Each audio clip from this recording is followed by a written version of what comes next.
Daddy is back. The line sounds weird enough on its own, and that's exactly the spoiler here. You get the answer in the post-credit scene of Evil Dead Burn 2026.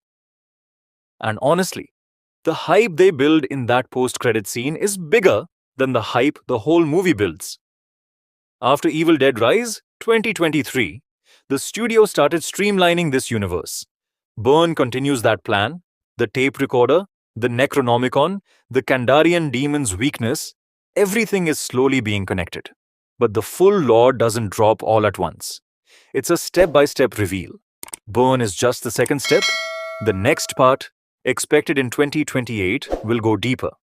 Rumor is it might even go further back than 1983 as a prequel. So the next Evil Dead is still 2 years away. But Burn itself doesn't hold back on the madness.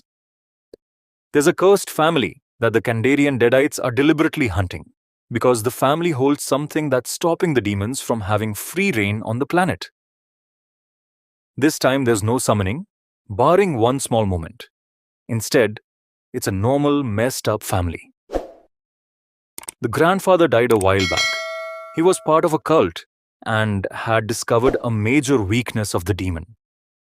As long as he was alive, the family was protected, even though they thought he was just a crazy old man. Now that he's gone, the Deadites finally have their opening. There's also a final girl in the mix, grieving her husband's death in her own, different way.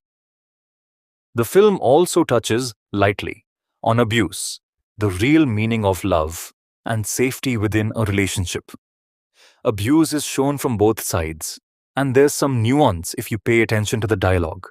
But overall, this is a mass masala horror movie. You don't need to overthink it. Just enjoy the ride. 1. Creative filmmaking, one-take style shots and fresh cinematography. The craftsmanship really shows. The family dynamics concept. When relatives who can't stand each other are forced under one roof, and then one of them gets possessed, the stakes instantly become far more interesting. As a concept alone, it's a lot of fun. It's not a long movie.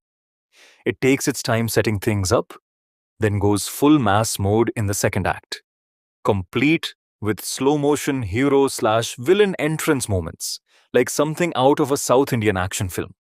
There's a lot of it, and it's well choreographed.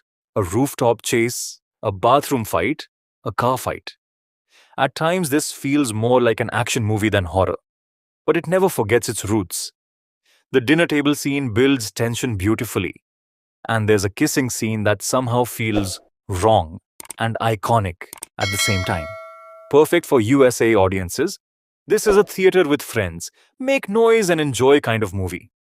The violence is generous, and hopefully the censor board didn't cut too much, because the raw, unfiltered version is clearly more fun. The messy, hate-filled family tension isn't explored as deeply as it could have been. Think about it. Relatives you genuinely can't stand, all stuck under one roof, and then add demon possession on top. That's an incredible amount of tension potential that the film doesn't fully cash in on. Comparison. Evil Dead Rise 2023. That movie's real strength wasn't just the violence.